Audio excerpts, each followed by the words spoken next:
morning, viewers. Welcome to my brief devotion titled Freshbread.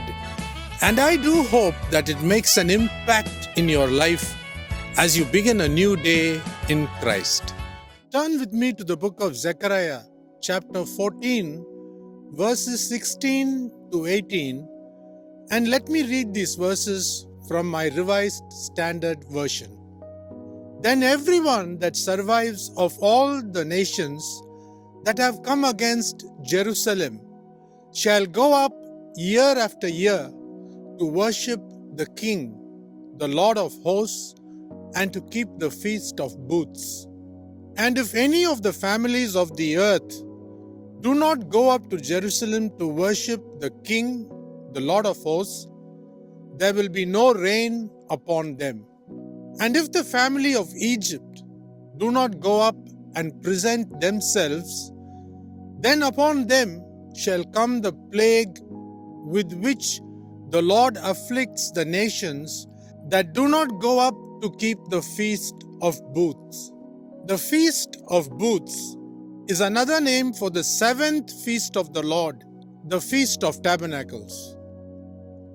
God intended in the Bible that all people, that is, the Jews and the Gentiles, keep the feasts of the Lord. Do you know that Jesus Christ, while on earth, kept all the feasts of the Lord? Let me read some verses to support my argument. Now, when he was in Jerusalem at the Passover feast, many believed in his name when they saw the signs which he did. John chapter 2, verse 23. About the middle of the feast, Jesus went up into the temple and taught. John chapter 7, verse 14. On the last day of the feast, the great day, Jesus stood up and proclaimed, "If anyone thirst, let him come to me and drink." We read this in the Gospel of John, chapter 7, verse 37. Do you also know that the original church of God started by the apostles also kept the feasts of the Lord? In this connection, let me give you some more verses. When the day of Pentecost had come, they were all together in one place. Read Acts chapter 2, verse 1. Let us now read the response of Apostle Paul, who gave us nearly half or more of the New Testament, what he had to say.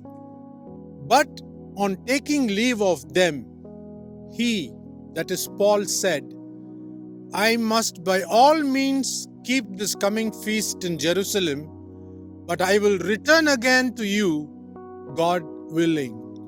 Acts chapter 18, verse 21.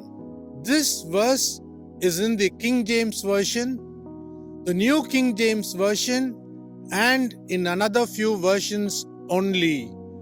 In some Bibles, this verse has been deliberately removed.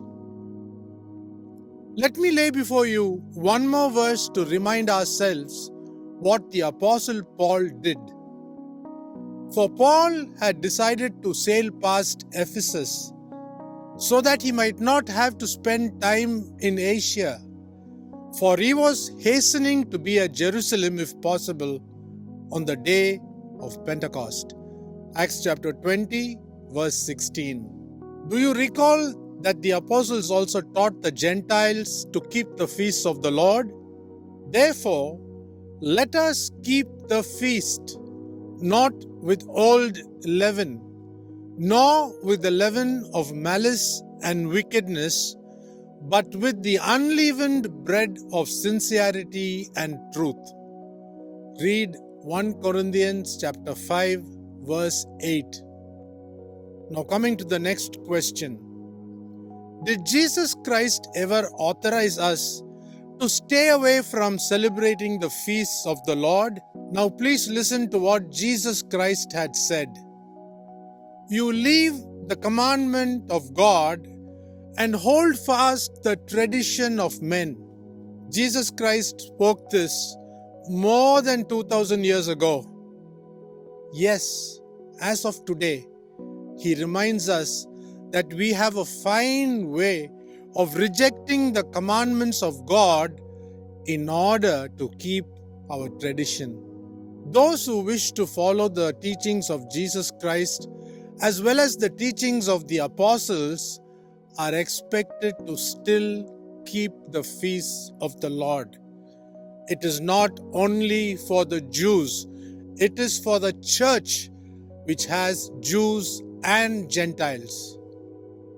Please, stop following Romanized traditions.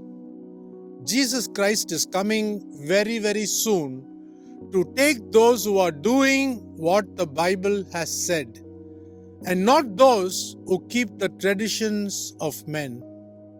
Think about this. Have a great day.